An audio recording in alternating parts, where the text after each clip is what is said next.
Hai, kembali lagi dengan saya. Di video kali ini saya akan merangkum ulang ya tentang bagaimana bisa sembuh dari gangguan cemas. Nah, di video sebelumnya saya sudah menjelaskan bagaimana cara untuk sembuh dari gangguan cemas. Dan di sini saya akan menjelaskan ulang secara lebih rinci ya agar teman-teman bisa memahami apa yang saya maksudkan ya. Karena banyak ya penderita anxiety yang bertanya-tanya, apakah bisa gangguan cemas itu bisa sembuh? Nah, dan ini pertanyaan yang paling sering muncul ya buat orang-orang yang mengalami gangguan cemas. Dan satu hal, orang anxiety itu tidak mudah untuk percaya. Sekalipun kita sudah mendengarkan tips, saran bagaimana untuk sembuh, tapi orang anxiety tetap tidak mudah untuk percaya. Besok mereka akan bertanya lagi, apakah bisa gangguan cemas sembuh? Itulah pertanyaan-pertanyaan yang selalu berulang-ulang. Jadi mohon ya video ini disimak buat kamu yang ingin sembuh, dan mudah-mudahan video ini bisa menjawab pertanyaan-pertanyaan yang muncul ya di benak teman-teman. Nah, tapi sebelum kita masuk ke langkah-langkah yang harus kita lakukan untuk sembuh dari gangguan cemas, saya ingin tanya satu hal. Pernah nggak kamu mendengarkan orang meninggal gara-gara kecemasan? Dan menurut saya secara pribadi, saya belum pernah mendengarkan itu. Nah, itu dulu yang perlu dijawab teman-teman. Tapi yang pastinya dan sampai sekarang saya belum pernah melihat adanya orang yang meninggal gara-gara gangguan cemas. Jadi yang pasti gangguan cemas itu tidak berbahaya sama sekali. Itu dulu.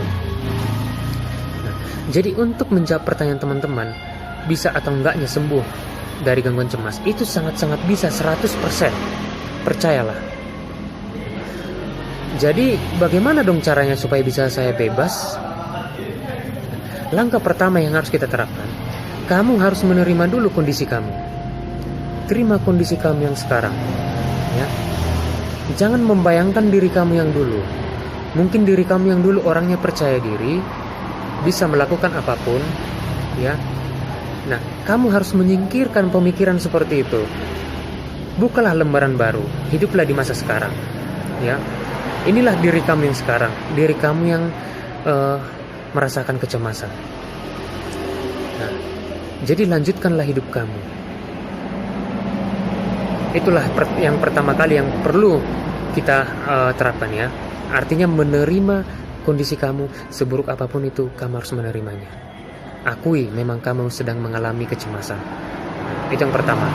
Yang kedua, kamu harus melalui rasa cemas itu. Kamu harus merasakannya kalau kamu ingin sembuh. Jadi bukan lagi dengan menghindari rasa cemas. Justru yang kamu lakukan, kamu harus merasakan itu. Dan hiduplah di dalam kecemasan. Ya.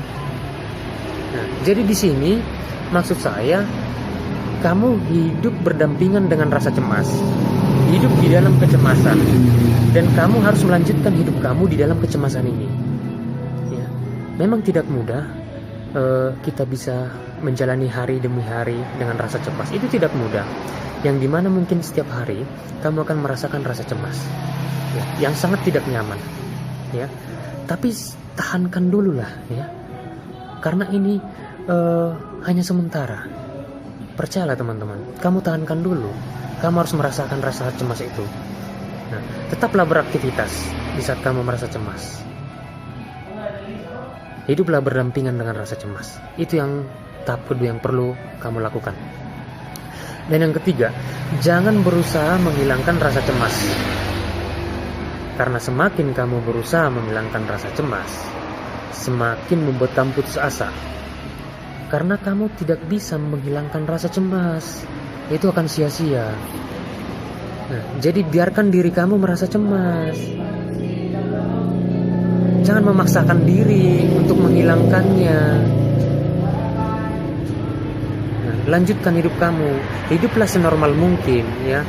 Bagaimana orang-orang normal hidup dan dia bisa beraktivitas normal, lakukan juga seperti itu. Nah, sekalipun kamu merasa tidak nyaman ya, kamu harus melakukan itu. Itulah tahap ketiga yang perlu kita terapkan. Dan yang keempat, jangan terobsesi dengan diri sendiri. orang dengan gangguan kecemasan itu biasanya akan fokus dengan dirinya sendiri, fokus dengan kecemasan yang dia alami. Nah, ingatlah teman-teman, semakin kamu fokus dengan diri kamu sendiri, kamu jadi lupa dengan dunia luar. Kamu hanya terjebak di dalam kecemasan. Pemikiran kamu pun hanya berputar-putar di dalam kecemasan. Jadi fokuslah ke dunia luar. Nah, fokus ke dunia luar, lakukan pekerjaan, lakukan aktivitas apa yang ingin kamu lakukan. Ya, fokuslah dengan aktivitas kamu. Jangan fokus ke diri kamu sendiri. Nah, fokus dengan cita-cita kamu, fokus dengan tujuan yang ingin kamu capai. Ya, jangan fokus hanya berpikir bagaimana cara menyembuhkan kecemasan. Itu jangan. Ingat, kecemasan itu akan sembuh dengan sendirinya. Sebenarnya kecemasan itu tidak banyak cara yang harus dilakukan. Cukup dengan membiarkannya berlalu. Itu akan hilang dengan sendirinya. Dan yang kelima dan yang terakhir, butuh dukungan dari kerabat ya, ataupun keluarga ya, ataupun pasangan hidup kamu bagi yang sudah menikah. Nah, terutama bagi yang sudah menikah ya, mungkin pasangan kamu tidak mengerti kondisi kamu yang sekarang, karena mungkin pasangan kamu merasa tidak sulit untuk menerima ya, yang dimana mungkin kamu berubah, yang tadinya kamu orangnya bertanggung jawab ya, pekerja keras, dan yang sekarang kamu orangnya pekerjaannya berantakan, kurang bertanggung jawab gara-gara kecemasan. Dan pasangan kamu pun sulit menerima kondisi seperti itu karena kamu mempunyai tanggung jawab, yaitu anak, istri, ataupun suami ya. Jadi berbicaralah pelan-pelan ya terhadap pasangan kamu yang mungkin karena sulit menerima kamu yang sekarang. Katakanlah pada pasangan kamu, inilah diri kamu yang sekarang. Nah, dan saya akan segera sembuh. Ini hanya sementara. Nah, kalau perlu bisa dengan menunjukkan video ini ya ke pasangan kamu agar dia bisa lebih percaya. Nah, dan buat kamu yang pasangan kamu mengerti, maka beruntunglah kamu. Karena dimana mungkin pasangan kamu langsung tahu ya kondisi kamu dan bisa mencari jalan keluar sama-sama. Tapi bagi kamu yang tidak mendapatkan dukungan sama sekali, ya jangan berkecil hati. Nah, tetaplah melangkah satu langkah untuk menuju jalan kesembuhan. Percayalah teman-teman, ya. Meskipun kamu tidak mendapatkan dukungan, bukan berarti kamu tidak bisa sembuh. Bisa, ya. Tapi butuh usaha, butuh keberanian dari diri kamu sendiri, ya. Usaha kamu harus lebih, niat kamu untuk sembuh harus lebih besar dari rasa takut kamu. Itu. Nah, jadi itulah tips penting, poin penting yang perlu kita terapkan untuk bisa lepas sepenuhnya dari gangguan cemas. Nah, sedikit tambahan yang perlu kita ketahui tentang kecemasan, ya.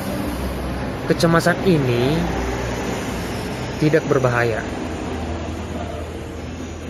Tidak berbahaya. Itu perlu kita tanamkan agar kita tidak selalu berpikir, ya, atau merasa takut, merasa khawatir sepanjang hari. Ya, mungkin kamu terkena penyakit yang serius. Itu tidak. Itu yang perlu kita tanamkan. Dan fokuslah dengan satu program kesehatan mental yang kamu ikutin, ya. Mungkin kamu mengikuti kesehatan mental itu banyak ya. Misalnya nih, kamu mengikuti program kesehatan mentalnya si A, ya, bagaimana bisa sembuh dari gangguan cemas. Kamu ngikutin si B, kamu ngikutin si C, atau kamu mungkin berobat ke dokter yang satu, terus pindah ke dokter yang kedua, dimana kamu merasa dokter yang pertama tidak bagus, pindah lagi yang ketiga. Nah, terus menerus seperti ini yang terjadi, ya. Jadi semakin banyak kamu menerima informasi, itu akan membuat semakin kamu bimbang dan membuat kamu pusing, ya, dan pikiran terasa lelah dengan itu. Dan gak ada habis-habisnya kamu bertanya-tanya bagaimana caranya menyembuhkan kecemasan, ya. Jadi jangan habiskan waktu kamu mencari-cari jawaban yang tidak pasti. Dan satu lagi, ya, kalau kamu sudah mengikuti program misalnya nih bagaimana sembuh dari gangguan cemas, kamu ngikutin programnya si A, udah fokus dengan si A, jangan bercabang-cabang. Nah, Itu maksud saya. Dan satu hal lagi ya, obat untuk menyembuhkan gangguan cemas itu tidak ada. Ya, mungkin kamu ingin mencari jalan cepat supaya kamu bisa sembuh. Ya, terus kamu mencari obat. Ya, di luar sana tidak ada obat yang bisa menyembuhkan kecemasan. Tapi ada cara. Nah, cara untuk bisa bebas, untuk bisa sembuh sepenuhnya, untuk kembali lagi ke diri kamu yang lama, yaitu dengan cara yang saya sebutkan tadi. Ya, jadi mohonlah video yang tadi yang saya sampaikan itu dipahami, ya, pahami satu persatu, tahap demi tahap yang saya jelaskan, ya. Yang dimana tadi tahap pertama kita harus menerima kondisi kita, yang kedua kita harus melalui rasa cemas, yang ketiga kita tidak berusaha menghilangkan rasa cemas, yang keempat tidak terobsesi dengan rasa cemas, yang empat ini yang paling penting ya, dan yang kelima itu sebagai tambahan ya, kita bisa mendapatkan dukungan. Nah, tapi buat kamu yang tidak mendapatkan dukungan bukan berarti tidak bisa sembuh ya, jadi tetap semangat ya teman-teman. Dan mudah-mudahan video ini bisa menjawab semua pertanyaan teman-teman yang selama ini bagaimana bisa saya bisa keluar dari gangguan cemas ya. Mungkin kamu berpikir hal buruk terjadi sama kamu ketika kamu mengalami rasa cemas, dan percayalah teman-teman, rasa cemas itu tidak berbahaya ya, itu tidak berbahaya, dan tidak ada juga obat yang bisa menyembuhkan rasa cemas, tidak ada jalan cepat. Nah, semua butuh proses, tidak ada yang instan. Mau kamu cari, mungkin kamu googling di internet ya, besok googling lagi, cari informasi yang berbeda, itu akan sia-sia. Nah, jadi mudah-mudahan video ini bisa bermanfaat ya teman-teman. Tolong disimak ya, tolong videonya disimak agar bisa dipahami, bisa kamu terapkan dalam hidup kamu. Jadi di sini saya, oh ya satu lagi teman-teman, sebelum saya menutup video, mungkin kamu bertanya berapa lama waktu yang dibutuhkan untuk bisa sembuh dari gangguan cemas. Nah, dan berapa lama saya akan merasakan kecemasan ini? Mungkin pertanyaan seperti itu muncul di benak kamu ya teman-teman. Nah, masalah waktu berapa lama yang perlu ditempuh untuk bisa sembuh dari gangguan cemas, setiap orang berbeda-beda ya. Jadi kepribadian seseorang juga berbeda, tidak sama ya. Jadi mungkin kamu melihat teman kamu ya di sekitar ya yang penderita anxiety bisa sembuh dalam waktu 5 bulan, terus kamu menyamakan dengan kamu sendiri, kamu juga harus bisa sembuh dalam 5 bulan. Itu jangan berpikiran seperti itu, kamu nanti akan kecewa. Jadi biarkan kesembuhan itu datang dengan sendirinya. Nah, kalau memang butuh 1 tahun, kenapa tidak? Nah, yang jelasnya teman-teman, untuk selama kamu melakukan proses pemulihan ya, kamu lakukan tips yang saya katakan tadi ya.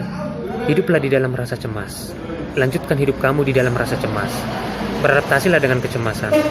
Suatu saat ya, kalau kamu sudah benar-benar bisa menerima sepenuhnya kecemasan ya, merangkul kecemasan, nah maka kesembuhan dekat dengan kamu ya. Nah, bagaimana kita bisa sembuh? Bagaimana di mana letak kesembuhan itu sampai kamu benar-benar lupa dengan kecemasan ya. Nanti kalau kamu sudah melakukan tips ini yang saya sampaikan, di mana nanti seiring dengan waktu, suatu saat kamu akan merasa cemas itu sudah tidak mengganggu kamu lagi, di mana kamu bisa beraktivitas bebas, normal, tanpa rasa takut, tanpa rasa cemas. Disitulah kesembuhan yang saya maksud. Kamu kembali lagi ke diri kamu yang lama, bahkan lebih kuat dari yang sebelumnya. Nah, jadi percaya teman-teman, itu anxiety bisa sembuh.